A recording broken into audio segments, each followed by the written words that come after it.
Hello, welcome to today's lesson, An Introduction to Rhetoric. What is rhetoric? Rhetoric is the study of effective expression. It's also an intentional practice of effective expression. What exactly is effective expression? Effective expression is any piece of writing. All writing is a kind of argument. So, a billboard, a video, a tweet, an essay, textbook, those are all arguments, and those are what effective expression is. And when you create effective expression, there's certain things you should think about. You should think about the rhetorical triangle, the audience, the purpose, and the context, because all of that together make up the message in one way or the other. How do you use rhetoric in writing, reading, and listening? You got to ask yourself a couple of questions. First of all, is this argument, this effective expression, this piece of writing, is it effective or not? If it is effective, what choices did the rhetor or the author make to make it more effective? And as you think about these questions, naturally, I would assume you'd start thinking about the audience, the purpose, and the context. You have to think to yourself, who is this piece of writing for, right? In order to know if it's effective, you ask yourself, who is this person, this author, making this writing for? Who is the intended user? You might also ask yourself what the purpose of the text is. So, the purpose of a text is usually to get someone to know, believe, think, feel, or do something. So, as you yourself make pieces of effective expressions, hopefully you're asking yourself, what do I want my audience to think or do as a result of reading my text? You should also think about the context. How does the intended user, that is the audience, how do you expect them to access your work? Is it going to be online? Is it going to be like a billboard that's tactile?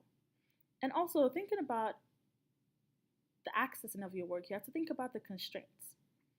If it's going to be a billboard, clearly you cannot have a link to a website unless you're typing it out. It can't be something that they can click on, am I correct? It's something they have to type into their computer. So you have to think about the constraints of where you're posting this thing, whatever it is. How is it holding me back from effectively expressing these things, and what kind of moves can I make to make sure that even though this thing is probably holding me back, I can still send my message across? Now, there are ways in which you can think about this, but I believe that the most important piece of the rhetorical triangle is the audience. How do you appeal to the audience? You can appeal to the audience using certain strategies. And one of the most popular and major strategies are the ethos, pathos, and logos strategies. They're also known as the pistays. You may have heard about some of these words before, but let me explain them to you. What is ethos? Ethos is based on trust. It's an appeal to ethics. It means you're convincing somebody that you're trustworthy, you have clear motives, and that you have some goodwill. You're saying, you can trust me. And think about pathos. It's the arousal or evocation of emotions that creates a state of mind or disposition. It means you're doing something, you're making a move as an author or rhetor to make your audience feel a certain type of way so that they can then be convinced of what you're trying to say. And thinking about logos is usually an appeal to an audience's sense of shared reasoning. It's not always formal logic like statistics or things of that nature. It could just be you putting together ideas in a way that's reasonable, in a way that reaches the audience because of the arrangement, because of the structure. It all depends on several different things. And I hope you keep going on with this course so you can encounter what those different things mean. Some other useful rhetorical concepts are stasis theory, kairos, identification, situated ethos, invented ethos, rhetorical distance, and cultural logics. Let's think about stasis theory, for example. Stasis theory, it's a good theory to use when you want people to actually think about what action should be taken about a problem or an issue. As you think about stasis theory, there are 4 questions you usually ask yourself. Did something happen? What is the nature of the thing? What is the cause of the thing, and what action should be taken? It's going to seem a little confusing to you right now, but I do have a resource on the website that you can access to know more about this theory. What is kairos? Kairos is timeliness. How important is this thing right now? Is there an audience for this thing right now? Is this an issue that's a hot topic, if that makes better sense to you? If it's a hot topic, that means there's an audience for it. So that means it might be the best opportunity for you to discuss the issue at hand. In terms of identification, It's getting the audience to see, feel, believe, and think what the writers themselves believe. So it's you saying to this person, without saying it as much as you making moves in the text to say, I understand who you are. I relate to you. Situated ethos and invented ethos are subtexts of ethos themselves.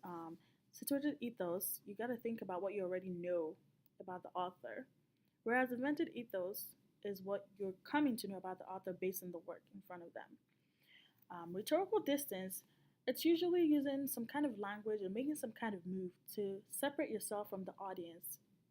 And sometimes it can be connected to ethos. If you separate yourself from the audience, sometimes it might make you look more knowledgeable about something. And sometimes it can also be intimacy, getting closer to the audience by using certain types of languages like I, we, us. Cultural logics is a shared of sense reasoning by a group of people. For example, if I say, get me that Kleenex over there, it might not actually be a Kleenex, it could just be a napkin.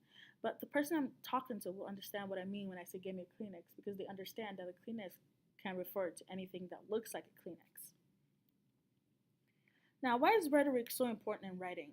I think it's important because it helps us think logically. If you want to make an argument to somebody, you got to think to yourself logically, how am I going to convince this person? And then you have to start breaking down the moves you have to make. It also helps us discover wrong and weak arguments. It also builds a good case for a controversial topic. If it's a topic that's a hot topic, for example, you might not want to arouse emotions that are wild or something that might make people not listen to what you want to say. So, using rhetoric, you can actually make a good case for a controversial topic. You can also impress or win your audience. Ultimately, it's to make intentional choices to make effective pieces of writing.